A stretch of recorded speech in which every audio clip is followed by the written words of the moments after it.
주말을 잘 보내셨어요? 뭐 하셨어요? 노신 거예요? 네.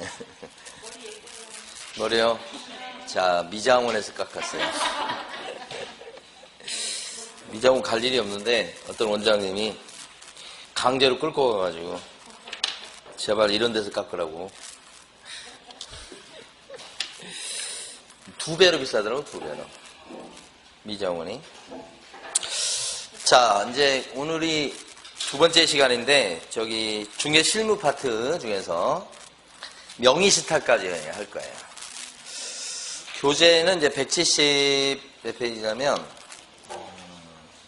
1페이지인가? 네. 거기서부터 나오는 거지만, 앞부분은 거의 출제가 안 돼요. 그래서, 어디 가보시냐면, 175페이지 가보십니다. 자, 175페이지 보시게 되면 권리관계 조사. 우리 이제 물건 소개할 때 권리관계 어떻게 조사하냐 그러면 가로 1번에 있는 것처럼 등기부 띄워보고요. 확인하고 늘상 등기부 열람하고 확인합니다. 중개업소에서. 그다음 두 번째는 현장 답사. 이렇게 현장 가서 물건 보고 사진 찍고 뭐 이상한 거 있으면 얘기하고 뭐 이런 거 있잖아요. 그거 하는 일이에요. 늘상. 이때 이제 시험과 관련돼서 알아두실 것은 가로 1번에 동그라미 5번이에요. 만약에 대출이 껴있다 그러면 실제 빚이 얼마입니다 라고 설명해 줄 의무는 없고 등기부상에 나와 있는 최고 금액이 얼마까지 잡혀있다 이렇게 설명해 주면 끝이에요. 동그라미 5번. 왜냐면 실제 채무액을 조사하는 것이 불가능해요. 175페이지요. 안 가르쳐줘요, 은행에서. 그러니까 조사하라 그러면 그 이상한 거예요. 다만 이제 주인이 어떤 잘못을 하면 안 되냐면 주인이 우리 빚이 실제 얼마여서 다 갖고 이거밖에 안 남았다. 그 세입자 걱정할 필요 하나도 없다. 이런 말을 그대로 믿으면 안 된단 말입니다. 그대로 믿고 빚이 얼마 없는 것처럼 세입자한테 설명해서 세입자가 들어갔는데 경매 넘어가는 바람에 전세 보증금을 떼었다. 그건 책임져야 되는 거예요. 그러니까 그건 설명해 줄 의무가 없는데 그렇지만 얘기해 줄 때는 책임감을 갖고 조사한 뒤에 얘기해 줘야 되는 거예요. 만약에 빚이 얼마 없다 이렇게 하면 그 주인 보고 은행 가셔서 피담보 채무 확인서 이거 좀 끊어 좀 오시라고. 그것 좀 하나 끊어달라고 해서 우리 세입자한테 보여줘야 세입자가 안심할 것 같다. 세입자 핑계를 대면서 좀 그거 좀 얼마인지 좀 끊어 오시라 이렇게 이제 부탁 말씀을 드리는 거지. 그게 제일 현명한 방법이에요. 말을 그대로 믿지 말고요. 동그라미 5번 정도 보시고 가로 2번 현장 답사와 관련해서는 등기부에 안 나온 것들 위주로 보는데 특히 동그라미 2번 보시면 유치권, 분묘기지권 이 두 개 특히 분묘기지권 그래서 이제 다음 페이지가 분묘기지권으로 가는 거예요. 자, 분묘기지권은 자 등기부에 나오는 거예요, 안 나오는 거예요, 이 권리가. 분묘기지권이 뭔지를 먼저 아셔야지. 남의 땅을 쓸 수 있는 권리예요. 그 묘자리 쓰기 위해서 남의 땅을 사용할 수 있는 권리. 그게 분묘기지권. 이러한 분묘기지권은 법전에 나오는 게 아니죠. 이것은 관습상의 권리다 이렇게 얘기해요. 관습법상의 권리. 법전에 없어요. 관습이다 이렇게 보시면 돼요. 법전에 나오지 않는다. 그래서 이제 등기부에는 뭐 도저히 안 나오니까 확인할 길이 없고 현장 가서 확인하셔야 돼요. 가봤더니 묘가 있다 이런 거지. 그 묘가 분묘기지권이 생겨있는 묘가 있고 그렇지 않은 묘가 있을 수 있죠. 그걸 조사해 줘야 된다. 그러려면 분묘기지권이 언제 생기는 걸 여러분들이 알고 계셔야 되는데 분묘기지권은 첫 번째 땅 주인한테 승낙을 맡아가지고 묘자리 썼을 때 그게 제일 일반적입니다. 승낙을 얻어서 묘자리 썼을 때. 두 번째는 승낙이 없었지만 20년 넘도록 묘자리 쓰는 동안에 땅 주인이 시비를 안 거예요. 시비를 안 걸어서 20년 동안 평온 공연하게 묘자리 써왔다. 그럼 20년 지나는 시점에 없던 분묘기지권이 생겨버린다. 이걸 시우치드라고 그래요. 시우치드. 그래서 이런 경우 또 한 가지 생기는 경우는 어떤 경우냐면 땅 주인 갑이 아버님을 모셨다. 이거 없고요. 그러면 갑은 자기 땅에 이렇게 묘자리 써놓은 것은 소유권이 있기 때문에 마음대로 할 수 있어요. 그런데 땅을 갖다가 팔았을 때 A라는 사람이 땅을 사는데 이 사람이 묘자리 보면서 그 묘에 대해서 이장해달라 이런 요구를 안 한 거지.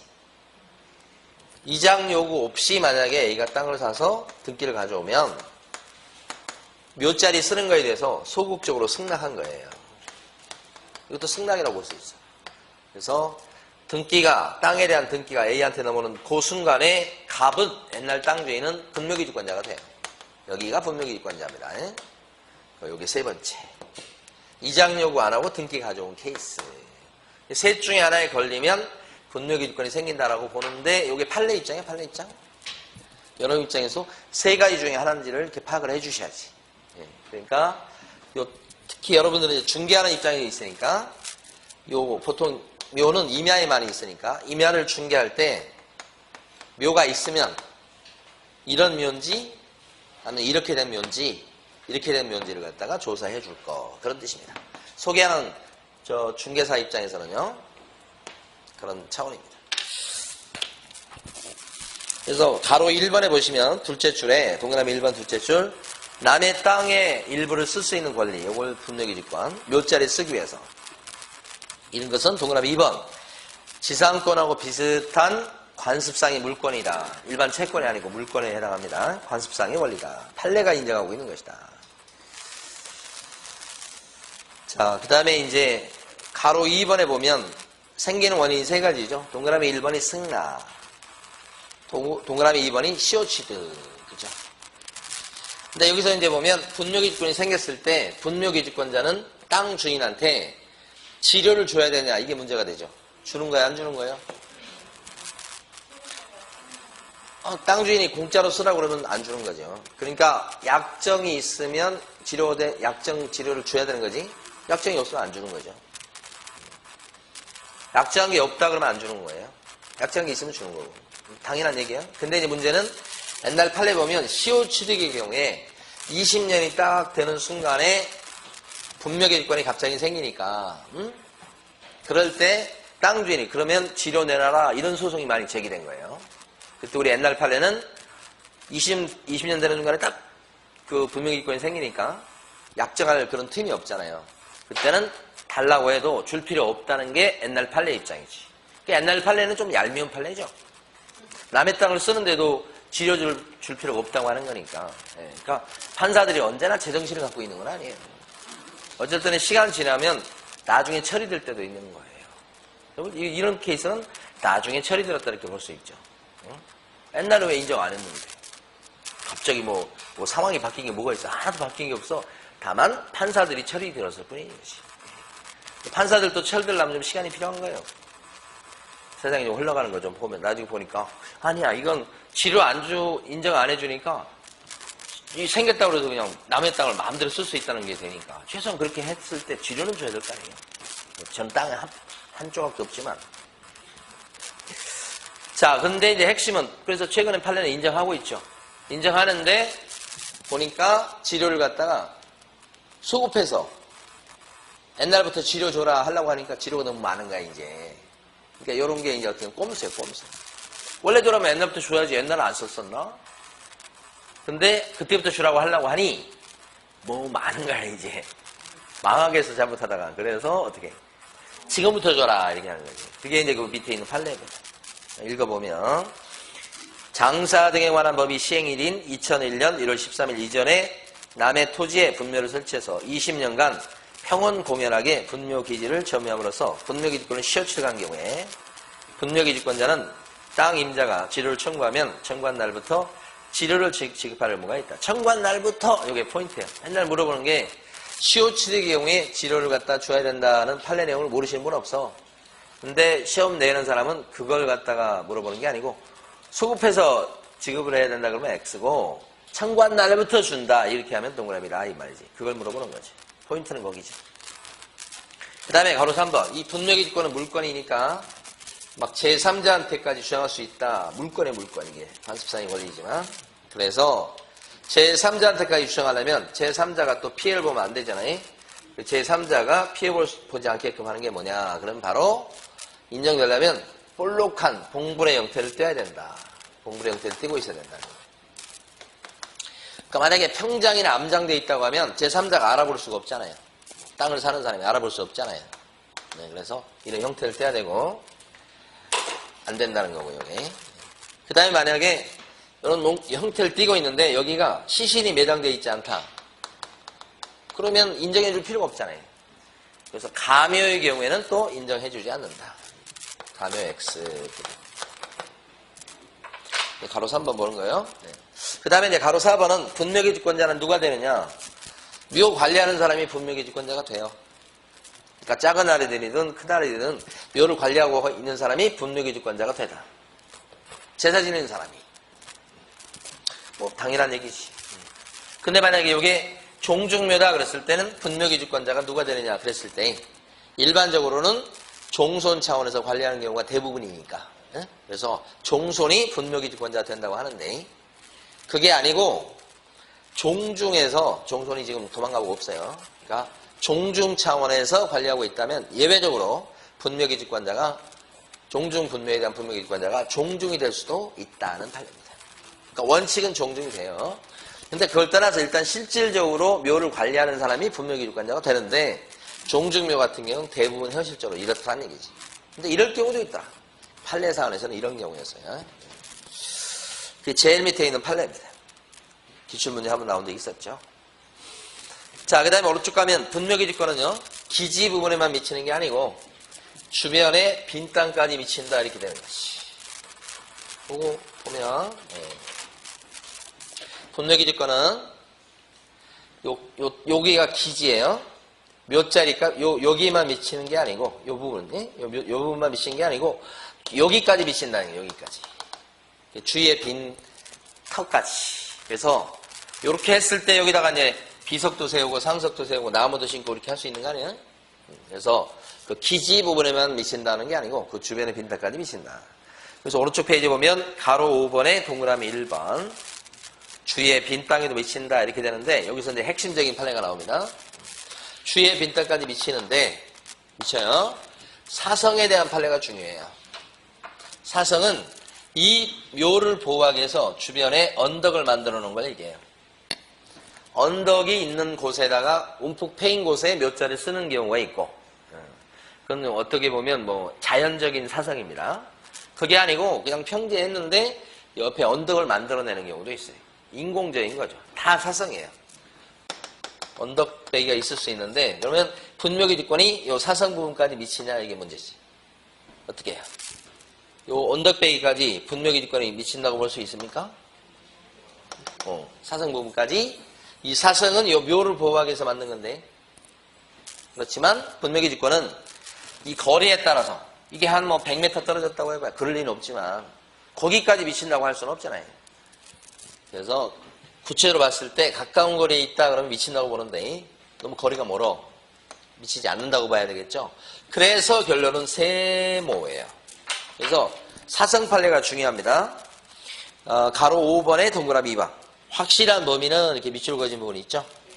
구체적인 경우에 개별적으로 정할 것인 바. 자, 사성이 조성되어 있다고 해서 반드시 사성 부분을 포함한 지역에까지 분묘기 주권에 미치는 것은 아니다. 이 말은 안 미친다는 뜻도 아니고 미친다는 뜻도 아닌 거예요. 정확한 의미를 아셔야 돼. 미칠 수도 있고 안 미칠 수도 있다. 여기가 예상 문제예요. 그 다음에 또 한 가지는 가로 6번 보시면 분묘기 주권이 주변의 빈 땅까지 미치니까 이 주변의 빈 땅에다가 또다시 묘자를 쓸 수 있는 거냐. 예? 여기다 이렇게 묘를 분묘기 주권자가 마음대로 쓸 수 있는 거냐. 그런 신설 권능은 없다. 쌍문 형태로 묘자를 쓰는 건 더군다나 인정이 안 될 뿐더러 분묘기 주권이 확장되기 때문에 그래요. 합장해서 단문 형태로 노자를 써도 분묘기 주권에 미치는 범위가 옛날하고는 거의 달라질 가능성이 높으니 쌍분 형태든 단분 형태는 인정되지 않는다는 게 가로 6번의 동그라미 1번이에요. 시험에 잘 나온 부분이죠. 자, 근데 예상 문제는 이거보다는 이장 권능이 예상 문제예요. 여기 두 개가 예상 문제. 자, 주변의 빈 땅으로 이렇게 이장을 해도 되겠냐. 이장하게 되면 분묘기 주권의 크기가 달라지죠. 분묘기 주권에 미치는 범위가 옛날하고는 달라질 수 있단 말이에요. 그럼 땅 주인의 소유권이 침해받는 부분을 분묘기 주권자가 마음대로 결정할 수 있다는 얘기가 되잖아요. 이장할 수 있다고 하면. 그래서 이장할 수 있는 그런 힘은 없다 이렇게 보는 거예요. 그게 가로 6번에 동그라미 2번의 기억번이에요. 자, 분묘기지권에는 효력이 미치는 범위 안에서 원래의 묘를 딴 곳으로 이장할 권능은 포함되지 않는다. 그죠? 요거예요. 아직 시험에 안 나온 부분, 출제 유력. 이렇게. 우에 분묘기지권에 대해서 문제를 6문제를 내놨어요. 장사대행에 관한 법률까지 해서. 뭐, 이런 건 나왔겠죠, 그러니까. 오 시험에. 네, 점수를 따셔야 된다고. 지난주에 여러분들이 막 점수 못 땄다고. 제가 뭔들었어. 하도 돌팔매질을 많이 해가지고. 이창걸. 없다고? 근데 예상문 중에 하나는 이겁니다. 예외적으로 이장 권능을 갖게 되는 경우가 있어요. 어떤 경우냐면 종중묘의 경우에 그래요. 종중묘다 그러면 종중묘는 여러 기의 묘를 써놓은 거예요. 근데 여기 있던 이 종중묘의 하는 개를 이쪽으로 이장한다. 이런 게 되냐 이 말이지. 된다는 거야. 요건. 왜냐면 이런 종중묘 같은 집단묘는 분묘기지권에 미치는 범위를 포괄적으로 정할 것이다. 이렇게 봐요. 개별적으로 주변의 빈 땅, 주변의 빈 땅 이렇게 정하는 게 아니고 이건 집단묘가 되기 때문에 종중묘는 이렇게 포괄적으로 동그라미로 정한단 말이에요. 그러다 보면 분묘기지권에 미치는 범위가 이렇게 결정이 되면 요 주변에는 분묘기지권이 실질적으로 미치지 않는 범위가 있을 수는 있는데 이렇게 정하게 되면 전체로 다 미치니까 요 사이사이도 다 분묘기지권이 미치는 걸로 해석을 한다는 거죠. 이렇게 해석을 하면. 그런 상태에서는 여기 있던 묘를 요리 이장해도 아무 문제가 없어. 어차피 땅 위에는 여기 다 버린 땅이에요. 그러니까 거기서 요리 이장하든 이리 이장하든 뭔 상관이 있어. 상관없어. 그래서 이럴 경우에는 예외적으로 이장이 된다 이렇게 보는 거죠. 이장이 된다고 해도 이 분묘기지권에 미치는 범위를 침해하면 안 되죠. 그러니까 튀어나와가지고 여기 분묘기지권이 이장해가지고 이렇게 뿔로 혹이 생길 수 있다는 건 절대 아니라고. 이 말은 이렇게 가는 것은 인정이 안 되지만 그죠? 다른 지역으로 이게 침해되지 않는 범위 안에서 이장하는 건 100번 된다 이 말이죠.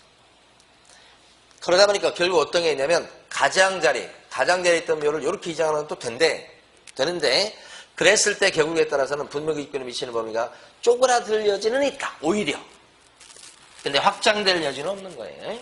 그걸 지금 얘기하고 있어요. 한번 읽어보면 니은번 다만 집단 분묘의 경우에 분묘기지권은 포괄적으로 정할 것이며 포괄적의 동그라미 분묘기지권에 의해서 보존되어 오던 분묘들 가운데 일부가 분묘기지권에 미치는 범위 내에서 이장이 되었다면 그 이장된 묘를 위해서도 분묘기지권의 효력은 그대로 어떻게 된다고요? 유지된다. 여기까지만 출제될 거예요. 유지된다. 이렇게. 그 다음에 이제 가로 7번에 가면 존속기간 얘기가 나옵니다. 혹시 이런 거 상식적으로 이건 어떨까요? 지금 분묘기지권자가 을이에요. 땅주인 갑이에요. 근데 병이라는 사람이 여기다가 공작물을 설치해서 공작물 병이 그럼 분묘기지권자가 이거 치우라 할 수 있을까요? 치우라고 할 수 있어. 분묘기지권이 물건이에요. 물건. 그래서 분묘기지권이 여기까지 미치는데 여기다 이걸 갖다가 요 을의 승낙도 없이 이렇게 해놓으면 이거 치우라고 할 수 있어요. 그게 바로 침해배제 청구예요. 당연한 권리입니다. 소유권자도 그런 권리가 있지만 분묘기지권도 물건이에요. 물건. 단순 채권이 아니고 그래서 제3자한테까지 막 그런 얘기를 할 수가 있단 말이에요. 치우쇼. 왜 여기다 설치했습니까? 이렇게 할 수 있다. 자, 그 다음에 존속기간에 대한 얘기 합니다. 존속기간은 가보면 이제 시간적으로 이 분묘기지권은 언제까지 존속하느냐 이 말이지. 만약에 처음에 묘자를 쓸 때 존속기간에 대한 약정이 있을 때는 그 약정에 따릅니다. 뭐 10년간 쓰십시오. 그러면 10년이지 뭐. 근데 약정을 안 한 경우가 대부분이에요. 어떻게 되느냐. 우리 판례는 분묘가 남아있고 관리를 수호를 지속적으로 하는 한 분묘기지권은 영구적이라고 보는 것이 우리 판례 입장이에요. 약정이 없을 때 하는 얘기. 그래서 가로 7번에 동그라미 2번 보면 분묘가 존속하고 수와 봉제사를 계속하는 한 분묘기지권은 어떻게 된다고요? 존속한다. 이렇게. 그렇게 보는 거예요. 영구적. 이렇게. 자, 그런데 여기서 우리 한 가지. 아니면 이렇게 영구적이 된다 그랬는데 그러면 계속 쓸 수 있다는 얘기가 되는데 여기는 문제가 있죠. 왜냐면 우리 이제 좀 이따 나오겠지만 장사 등에 관한 법에서는 묘를 딱 쓰게 되면 설치 기한이 뭐 30년, 최장 60년 제한을 받잖아요. 그럼 얘는 제한 안 받냐 이 말이지. 받아요 안 받아요? 아니 분묘가 남아있고 관리를 계속하면 영구적이라고 판례가 얘기하고 있잖아요. 그럼 이런 것은 장사 등에 관한 법률에 따른 설치기한 제한을 받냐 안 받냐 이 말이지. 받아요 안 받아요? 안 받아요? 받을 수도 있고 안 받을 수 있지. 왜냐하면 이 묘가 장사 등에 관한 법이 시행된 게 2001년 1월 13일부터 시행됐으니까 그 전에 묘는 제한이 없겠지. 영구적이지. 그야말로 영구적인데 그 뒤에 설치된 묘는 어떻게 돼요? 장사 등에 관한 법의 제한, 규제를 받기 때문에 영구적으로 설치할 수는 없겠죠. 판례가 이렇게 나왔어도 그 기준이 이거란 말이에요. 그건 이제 알아두셔야 되고 같이. 자, 근데 이렇게 됐을 때 이 판례에 따르게 되면 예를 들어서 이제 옛날에 묘를 써놨다. 그 관련된 판례들입니다. 그러면 분묘가 남아있고 관리를 계속해야 될 건데 혹시 묘가 사라지면 어떻게 되냐. 비가 많이 와서 묘가 떠내려가면 어떻게 되냐 했을 때 만약에 원상회복이 가능한 정도의 그런 거라면 이거 어떻게 되냐면 비가 와가지고 다 유실됐었어요. 근데 후손들이 유골을 수습해서 다시 묘자리 써놓은 거야. 이럴 때는 원상회복이 됐다고 보는 거지. 그래서 다시 묘를 딱 조성해 놓으면 분묘기지권은 그대로 존속한다고 본다 이런 거지. 근데 보니까 완전히 유실돼가지고 뭐 찾아올 수도 없고 이런 거야. 원상복구가 불가능해. 그러면 어떻게 돼요? 분묘기지권은 죽어버리지. 그렇게 있어요. 동그라미 3번 보시면 분묘가 멸실된 경우라고 하더라도 유골이 존재해서 분묘의 원상회복이 가능하여 일시적 멸실에 불과하다면 분묘기지권은 어떻게 해? 소멸하지 않고 존속하고 있다고 해석하는 것이 상당하다. 이렇게. 특수한 판례죠. 그 다음에 분묘기지권자는 이거 생겼어 지금 거의 영구적이에요 지금. 이런 경우는 영구적이에요. 그런데 이 분묘기지권자가 자신의 분묘기지권을 포기할 수도 있죠. 그런 분묘기지권은 없어지지. 아무리 영구적이라도. 그 포기하는 그것이 제대로 드러나지 않을 수 있어요. 이제 문제가 될 수가 있어요. 땅 주인이 분묘기지권자한테 이장해 달라고 선물 사와가지고 액을 복권한 거야. 그러니까 분묘기지권자는 그동안 뭐 치료도 없이 그냥 써왔고 오랫동안 써왔기 때문에 이장해 준다고 약속을 하죠. 그러면 분묘기지권이 죽어버리는 거예요. 묘가 있어도. 약속을 했다가 나중에 묘가 지금 그대로 있는 상태에서 그걸 번복했을 때 어떻게 되느냐 이게 문제가 될 수 있죠. 근데 분묘기지권을 포기하는 의사표시를 하면 이장해 드릴게요. 그러면 분묘기지권이 죽어버리고 묘까지 이장을 시켜야만 분묘기지권이 소멸하는 것은 아니다.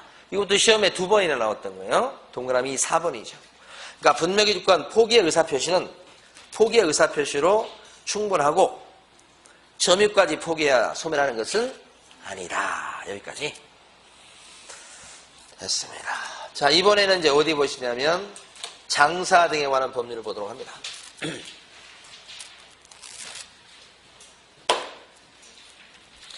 여기 아까 2001년도에 만들어져 가지고 요새는 이제 시험 나올 때 장사 등에 관한 법 위주로 출제가 많이 되는 것 같아요. 분묘기지권도 나오지만 같이 나올 때가 있고 여기만 나올 때가 있고 그래요. 자, 내용 중에서 이제 묘에 대한 거예요. 묘의 종류가 네 종류죠. 개인묘, 가족묘, 종중묘, 법인묘. 저희 같은 경우는 이제 그 화장하는 형태가 지금 화장하는 비율이 굉장히 많이 올라갔다고 그래요. 그러니까 인식도 많이 바뀌었고 그래서 묘는 많이 줄어들 거라고 예상이 되는데 참 우리 한국 사람들은 대단한 것 같아요. 인식 변화가 금방금방 돼요.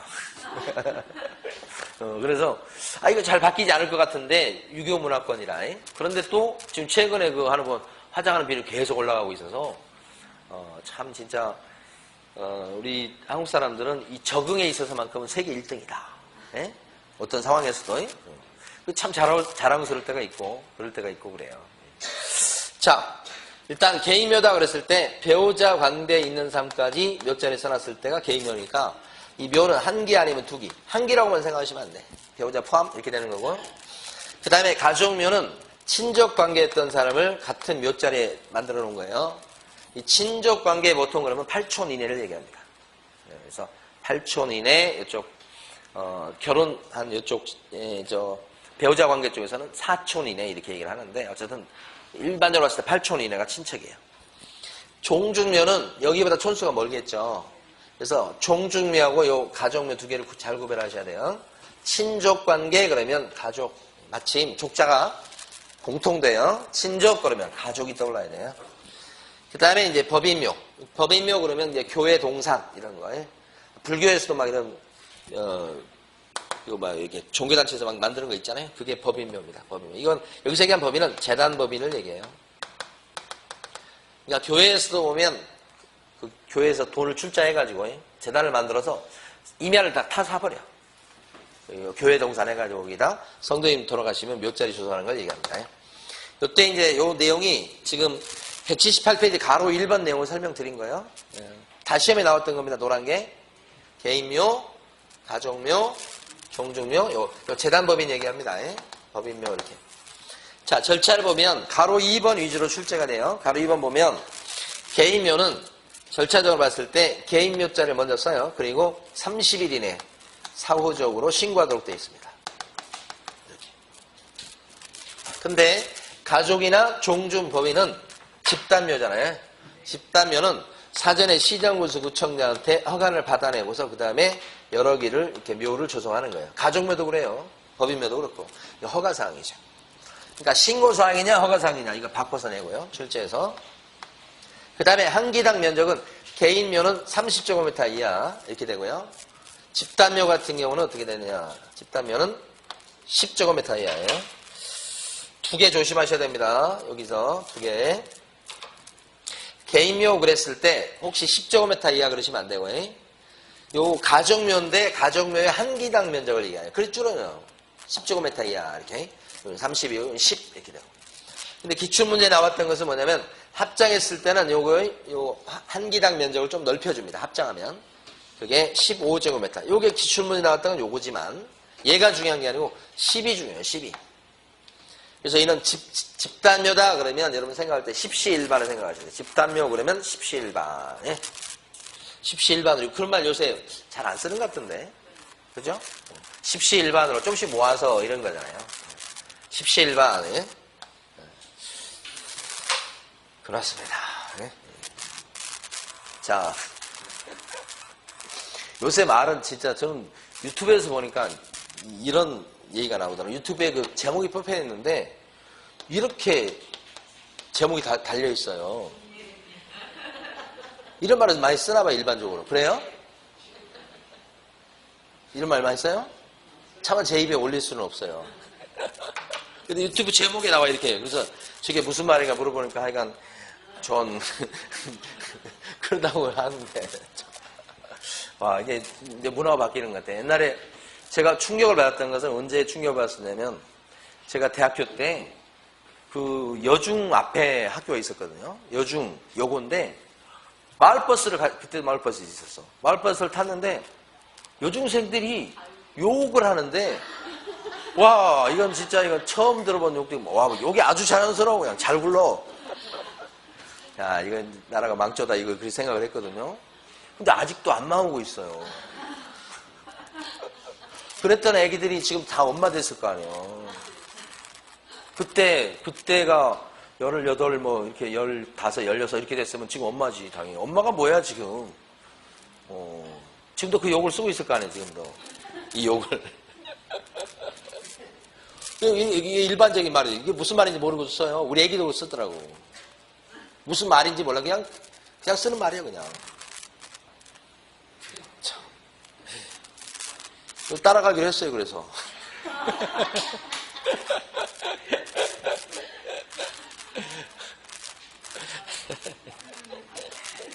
안 따라도 돼요? 정말 정말 수업 열심히 듣네요. 예?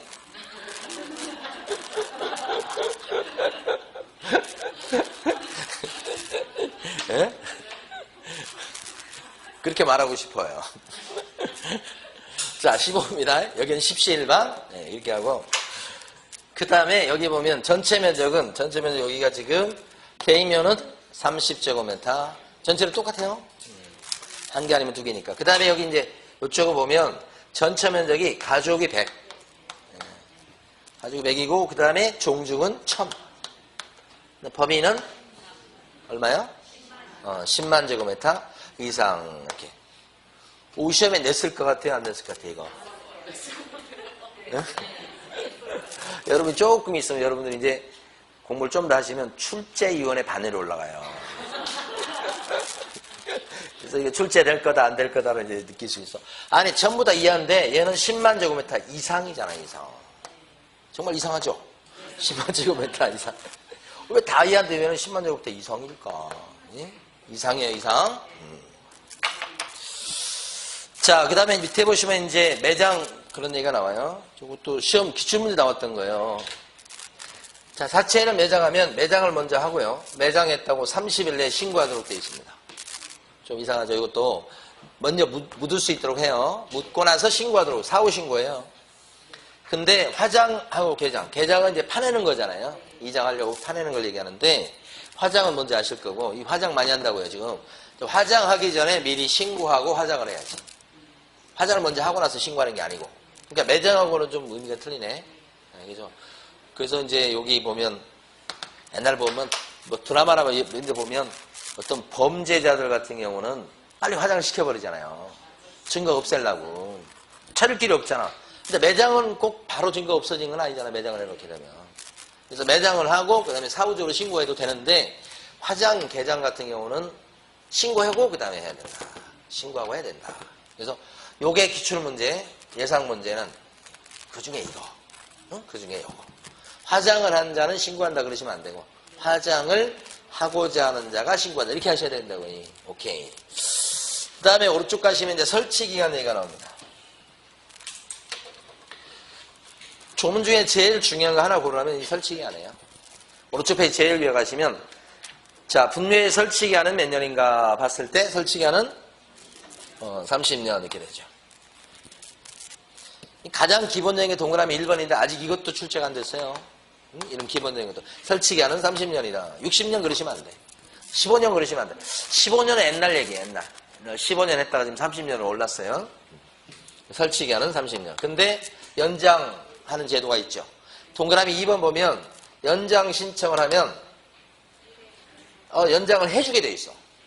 그게 30년을 연장해 주는데 딱 한 번만 연장을 해줘요. 신청 안 하죠? 끝이요, 끝. 신청했을 때만 연장을 해주게 돼 있다. 동그라미 2번입니다. 그래서 한 번에 안에서만 설치기간을 연장해 주어라 이렇게 돼 있지. 자, 근데 문제는 연장해 주는데 요 30년 연장 기간이 지역사정에 맞지 않을 수 있으니까 조례로 단축할 수 있도록 합니다. 시도 조례로 또는 시군구 조례로 단축할 수 있다. 이렇게. 조례를 만드는 데는 시도가 있고 시군구가 있고 그러죠. 경기도 조례로 단축할 수도 있고요. 그 다음에 뭐 예를 들어 하남시 조례 이런 걸로 단축할 수도 있고 그래요. 단축하는데 그 기간 요것이 중요하네요. 요것이 포인트. 기간은 5년 이상 30년 미만. 요거 기억하셔야 돼요. 5년 이상입니다. 10년 이상 그러면 안 돼요. 5년 이상 30년 미만 기간 안에서 조례로 줄일 수 있다. 여기가 핵심. 자, 그 다음에 이제 가로 5번, 동그라미 5번 가시면, 가로 3번에 동그라미 5번 가면, 기간이 끝나면 이게 30년이 될 수도 있고, 최단기간 60년 될 수도 있고요. 줄이면 40년 되고, 45년 될 수 있어요. 이 설치기간이 끝나면 어떻게 되느냐. 종료할 때부터 철거를 언제까지 해야 되죠? 1년 안에 하십시오. 2번이나 나온 거예요. 1년입니다, 1년. 안 하면 형사처벌입니다. 1년 이하의 징역이나 1,000만 원의 벌금 이렇게 되는데, 형사처벌까지 되고 있어요. 그러니까 이 기간을 기억하시는 게 중요해요. 1년. 근데 요 설치기한 요 30년, 최장 60년을 따질 때는 합장묘 같은 경우는 언제를 기준해서 30년, 60년을 따지냐? 요게 문제될 수 있지. 합장된 묘는 합장된 순간부터 30년을 친다 이 말이지. 이게 가로 3번의 동그라미 4번이에요. 4번. 동그라미 4번에 나와 있죠. 합장된 날입니다. 최초로 설치한 날부터 30년, 40년 따지는 게 아니고 그거 보시면 되고. 그 다음에 다음 페이지 넘어가시면 동그라미 4번입니다.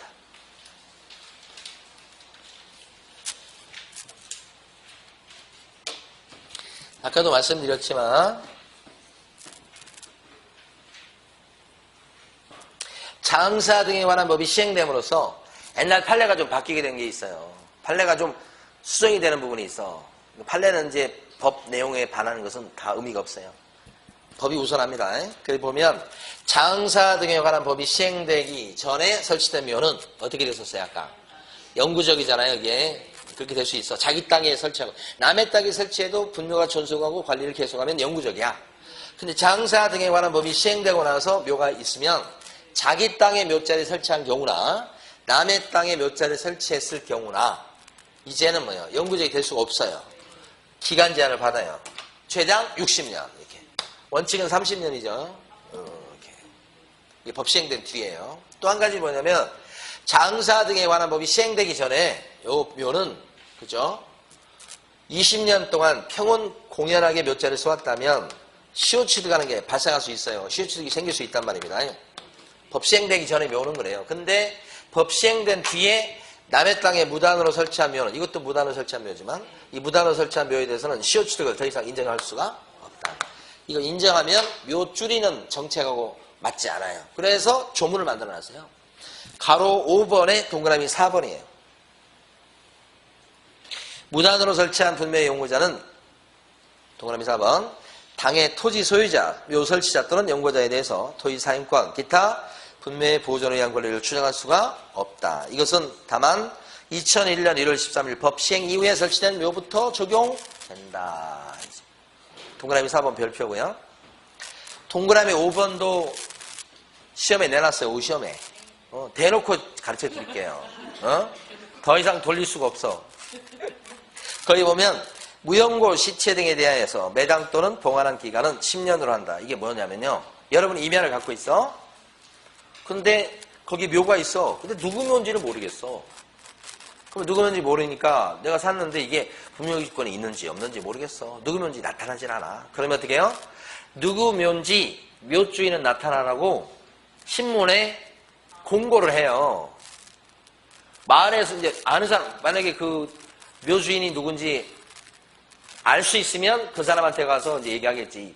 이장하시라고. 응? 그렇게 얘기하면서 하겠죠. 근데 이제 그럴 경우는 좀 쉬운 편인데 그게 아니고 안 나타나. 그러면 신문에 분묘 개장 공고를 내요. 그러면 그 묘주인이 나타나겠죠. 거의 안 나타나죠.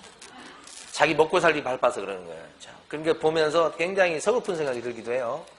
그러니까 그 묘 자손들이니까 사실은 뭐 가깝죠. 엄청 가깝죠. 할아버지만 해도 2촌밖에 안 되는데 증조 할아버지도 뭐 3촌밖에 안 되잖아요.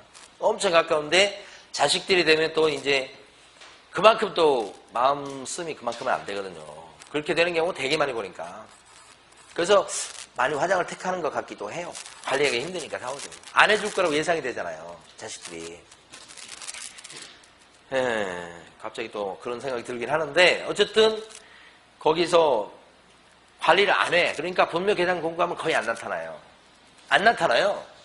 그러면 이제 계속 그러고 있을 수 없잖아요. 그러면 그걸 갖다가 연고자가 없으니까 파가지고 다른 시설에다가 이렇게 묻어놔요. 그러니까 보통 납골 시설 이런 데다 해놨다가 몇 년 지나면 이제 뭐예요? 계속 거기 비용을 들어가면서 관리할 수는 없잖아요. 그 묘 주인이 찾아갈 수 있도록 기간을 주는 거죠. 그 기간이 10년이라고 해요. 그래서 무연고 시체 등에 대해서 매장 또는 봉안의 기간은 그렇죠? 보통 이제 매장하면 또 그런 게 하니까 보통 이제 화장해서 봉안을 할 건데 납골 시설 이런 데다가 그 기간이 몇 년 지나야 된다고요? 10년. 10년 지나고 나서는 이제 처리해도 괜찮아요. 그 기간 동안은 조금 이제 비용이 들어갈 수 있죠. 그 10년 기간을 알아두시라. 자, 그 다음에 자연장 나왔습니다. 자연장은 수목장이 대표적인 경우죠. 자연장의 종류가 4종류입니다. 제일 밑에 가면 가로 6번에 자연장지라고 되어 있잖아요. 종류가 4종류인데 개인 자연장지, 또 가족이 있고 종중 자연장지, 그 다음에 법인 등 자연장지 이렇게 4종류 이렇게 되어 있어요. 4종류. 묘자고 종류는 똑같죠? 절차를 보면 다르기 때문에 좀 봐두셔야 돼. 개인 자연장지는 자연장지, 수목장을 하고서 그 다음에 30일 이내 사후적으로 자연장지를 조성했다고 신고하는 겁니다. 시군구청에 가서. 그러니까 조성을 먼저 하고 사후신고. 가족이나 종중 자연장지는 사전에 조성하겠다고 신고를 먼저 하고 그 다음에 가족 자연장지를 조성하고, 종중 자연장지도 사전에 신고하고, 허가 아니고 신고하고 그 다음에 종중 자연장지를 조성하고, 이런 식으로. 다 이거 사전 신고예요. 아까 묘는 어땠어요? 묘는 가정묘, 종류묘는 다 사전 허가사항이었죠. 여기는 신고기 때문에 여기를 출제했던 거예요. 여기를 출제할 거고요. 그 다음에 법인 등 자연장지는 사전에 허가를 얻은 뒤에 법인 등 자연장지를 조성하셔야 돼요. 조성 면적이 꽤 크겠죠. 이렇게. 이건 뭐 묘하고 똑같아요. 허가니까요. 여기가 달라서 여기를 주목하셔야 되는 거예요. 그 다음에 조성 면적은 개인은 30제곱미터 미만, 가족은 100 미만, 종중 여기가 좀 다르죠. 2000제곱미터 이하. 이건 출제 아직 안 된 부분입니다. 묘지하고 똑같이 밑에는. 그 다음에 법인 등 자연장지는 4만 이하, 종교단체 같은 경우는 요건 5만 이상 이렇게 돼 있어요. 4만 이하, 5만 이상 이렇게 돼 있어요. 제일 밑에 있는 거 보시고. 그 다음에 하나만 더 봐요. 무단으로 남의 땅에 자연장을 했어. 그러니까 이거 자연장을 하려면, 이게 남의 땅에 가서 화장한 아버님 유골을 갖다 땅 밑에 묻고 그 위에 나무를 딱 심어가지고 자기가 알 수 있는 표시를 딱 해놓은 거야. 다른 사람은 그 표시가 무슨 의미인지 모르는데 자기는 알 수 있게 해놓고. 그게 자연장을 한 거야. 근데 땅 주인이 허락도 없이 했죠. 그래가지고 이제 20년 지나고 나서 그런 뒤에 땅 주인이 거기를 갖다 개발하려고 땅을 팔려고 막 했더니 이 자연장을 했던 후손이 나타나가지고 여기 자연장을 해놨다고, 저희 아버님 모셔놨다고. 20년 지났는데 20년 지났으니까 이제는 여기 자연장을 할 수 있는 권리가 생긴 거라고 하면서 시효축을 주장할 수 있겠냐 이 말이지. 이걸 인정을 해버리게 되면 어떻게 해요? 누가 돈 들여가지고 자연장을 하겠어. 남의 땅에다가 자연장을 딱 해놓고, 그 자연장 하려면 그것도 돈 들어가는 거니까 밤중에 몰래 가서 그래놓고 나중에 20년 지나고 나서 이제 자연장 했었다 이렇게 하면 끝나는 거 아니에요? 근데 땅 주인이 알 수 있는 방법이 없잖아요. 그러면 1년에 한 번씩 막 땅 밑을 검사해야 되는 것도 아니고 이게 말이 안 되는 얘기지. 요게 바로 위에 가면 가로 6번에 동그라미 3번 내용이에요. 3번 내용. 한번 읽어주시고. 됐습니다. 이제 어디 가냐면 농지법 182페이지 가보실게요.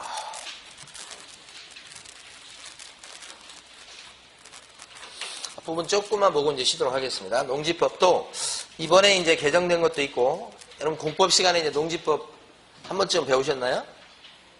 그동안 그렇게 안 배우더니만 한 번쯤 배웠을 때가 되지 않았을까? 자, 농지법에서요. 농지 개념이 뭐냐? 농작물을 키우는 땅이에요. 지목이 뭐든 간에. 다년생 식물을 재배하는 땅, 농작물을 경작하는 땅. 이게 농지. 그렇게 하니까 이제 지목을 가리지 않는다고 돼 있잖아요. 그러니까 조금 이제 문제가 생기는 거예요. 그 문제 생기는 것을 갖다가 막기 위해서 법을 또 만들어 놨죠. 어떤 거냐. 여기요, 대요, 대. 집을 지을 수 있는 대인데, 도시 지역에 있는 대야. 근데 여기서 이제 막 고추 심고 이러고 있어, 가지 심고. 그러면 이거에 따르면, 원칙에 따르면 농작물을 키우고 있는 거잖아. 그러면 대가 이게 농지로 바뀌는 거냐, 이 말이죠. 그러면 안 되잖아요, 이게.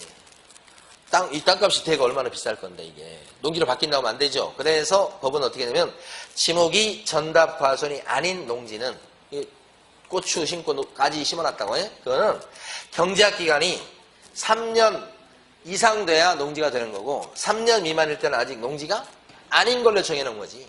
그래서 이게 아직 시험에 안 나온 거니까, 3년 미만일 때는 아직 농지가 아니다. 경제학 기간이. 그러니까 전답 과손은 아닌 지목일 때는 그렇게 보는 거예요.